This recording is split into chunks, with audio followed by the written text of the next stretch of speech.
Bienvenido a Tank Stories, una edición especial del Tankformativo en donde te platicamos historias de casos virales, de casos de éxito, de diferentes, disruptivos y que han hecho historia en el mundo. Espero que lo disfruten mucho y como siempre, muchas gracias por escucharme. Vamos con la historia de hoy. Bienvenidos a la Tank Story de hoy. Hoy hay que viajar a 1991 a una noche en Los Ángeles que cambió la historia de Estados Unidos para siempre. Vamos a hablar de Rodney King. En un día como hoy, Rodney King fue golpeado y grabado en video. Un hombre que sin quererlo se convirtió en un símbolo de la lucha contra el racismo y la brutalidad policial. Pero esta no solo es su historia, es la historia de un país enfrentándose a sus demonios raciales, de un video que sacudió al mundo sin necesidad de TikTok, Twitter, Instagram Reels o redes sociales en general. Y de cómo lo que pasó hace más de 30 años sigue resonando el día de hoy, desde Minnesota hasta nuestras conversaciones actuales. Así que agárrate tus audífonos, siéntate, póngate cómodo, agarra un cafecito porque esto se va a poner bueno.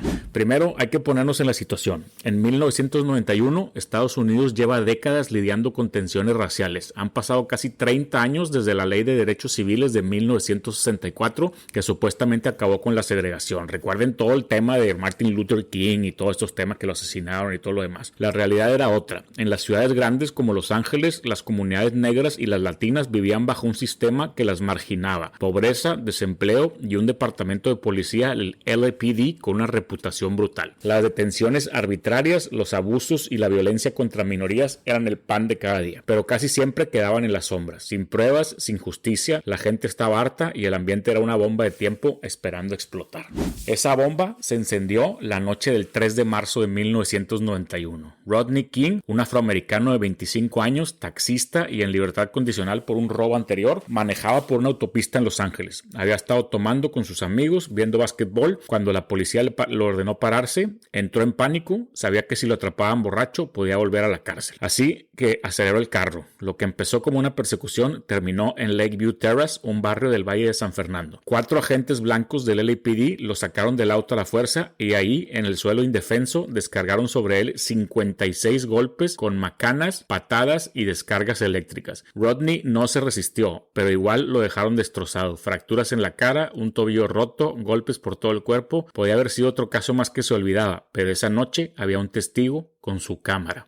Ese testigo era George Holiday, un plomero argentino-estadounidense que vivía ahí cerca. Alertado por el ruido de los helicópteros y la persecución, salió al balcón con su cámara Sony de 8 milímetros y grabó todo. Ese video de 8 minutos cambió las reglas del juego. Por primera vez, el mundo podía ver con sus propios ojos la brutalidad policial que las comunidades negras denunciaban desde siempre. Pero espera, estábamos en 1991, no había redes sociales, no había YouTube. ¿Cómo es que se viralizó esto? Simple. Holiday llevó su cassette a KTLA, una estación de noticias local, lo pusieron al aire en el noticiero de las 10 y de ahí saltó a cadenas nacionales como CNN. En días, esas imágenes estaban en las televisiones de todo el mundo, en todos los programas de noticias. Como si alguien le hubiera tomado un video a Bigfoot o al monstruo del lago Ness en video. Como dijo el abogado de Rodney, sin hashtags ni retweets, la indignación se esparció como fuego.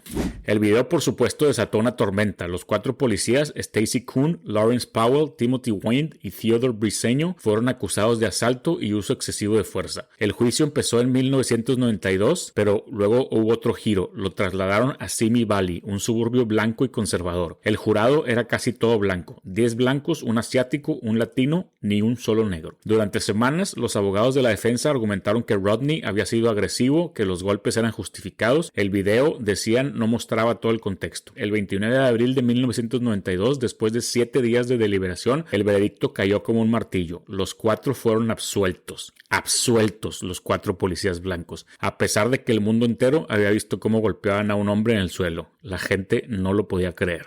Las consecuencias fueron severas. Ese veredicto fue como echarle alcohol a la lumbre. Horas después, Los Ángeles explotó. La comunidad negra y también la comunidad latina tomaron a las calles. No fueron solo protestas, fueron disturbios, incendios, saqueos, violencia. En 6 días murieron más de 50 personas. Hubo 2,000 heridos, 7,000 incendios y pérdidas de $1,000 millones. El cruce de Florence y Normandy se volvió el epicentro del caos. La policía perdió el control y tuvieron que llamar al ejército y a los Marines. En medio de todo esto, Rodney, golpeado y con voz temblorosa, salió en la tele y dijo algo que se quedó grabado. ¿Por qué no nos podemos llevar bien? Why can't we all get along? pero el daño estaba hecho.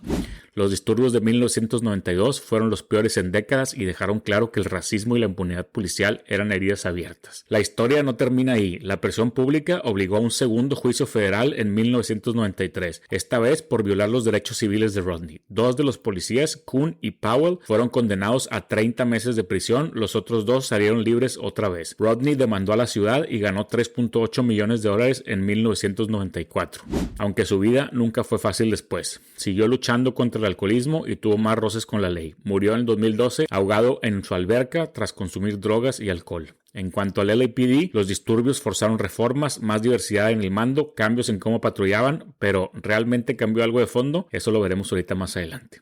Ahora hay que hablar de O.J. Simpson. ¿Qué tiene que ver con Rodney King? Mucho. En 1994, solo 2 años después de los disturbios, empezó el juicio de O.J., un exjugador de fútbol negro acusado de matar a su exesposa blanca y a un amigo en un suburbio completamente lleno de blancos. Ese caso dividió al país por líneas raciales. Para muchos negros, la absolución de O.J. en 1995 fue una especie de revancha simbólica contra el sistema que había dejado libres a los policías de Rodney. Los blancos lo vieron como una injusticia. Los dos casos, tan cercanos en tiempo y lugar, mostraron lo polarizado que estaba Estados Unidos. Rodney fue la víctima del racismo, O.J. para algunos el beneficiado de esa misma tensión. De hecho, más adelante, cuando haya algunos de los días como hoy de O.J. Simpson, les platico la historia completa del juicio de O.J. Simpson, en el que precisamente hablaron de todo este tema racial, hablaron de Rodney King, usaron toda esta estrategia para acusar a los policías, que eran los que habían captado todo el asesinato de O.J. Simpson, los que habían llegado primero, de racistas, de que habían abusado del sistema, incluso de que tenían conexiones con grupos nazis, etc. Y le dieron todo un giro racial a este asesinato y O.J. Simpson salió caminando libre. Hasta la fecha, muchísima gente piensa que sí lo hizo,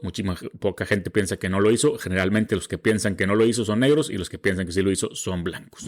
Ahora, avancemos unas décadas más. El 25 de mayo del 2020, apenas hace 5 años, en Minneapolis, Minnesota, George Floyd, un hombre negro, es detenido por la policía. Un agente blanco, Derek Chauvin, lo inmoviliza con la rodilla en el cuello durante 9 minutos. George suplica, I can't breathe, no puedo respirar, hasta que muere. Otra vez, un video lo captura todo, pero esta vez en celulares y redes sociales. Las protestas estallan como en 1992, pero ahora globales. ¿Les suena familiar? Es casi el eco de Rodney King. Brutalidad policial, un video viral, un sistema que falla a las víctimas negras. La diferencia es que Chauvin lo condenaron a 22 años en el 2021, pero el patrón ahí sigue.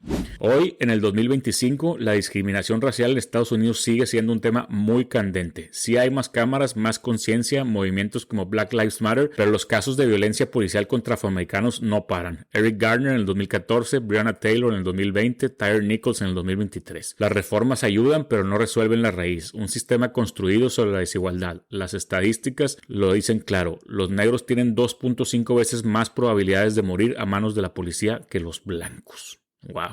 Rodney King fue un despertador, George Floyd fue otro, pero la pregunta sigue siendo, ¿cuándo vamos a aprender la lección? La historia de Rodney King no es solo un cuento del pasado, es un espejo de lo que somos y lo que podríamos ser. Un video casero en 1991 abrió los ojos al mundo y hoy los celulares hacen lo mismo. Pero ver no es suficiente si no actuamos. Muchas gracias por acompañarme en este episodio. ¿Qué piensan ustedes? Déjenme sus comentarios y nos vemos en la próxima Tank Story. Muchas gracias por escucharnos en esta edición de hoy de Tank Stories. Como siempre, muchas gracias por compartirlo con una nueva Tank Story. Y si quieren sugerirme alguna historia para contar, me la pueden sugerir en mis redes de Tank Formativo.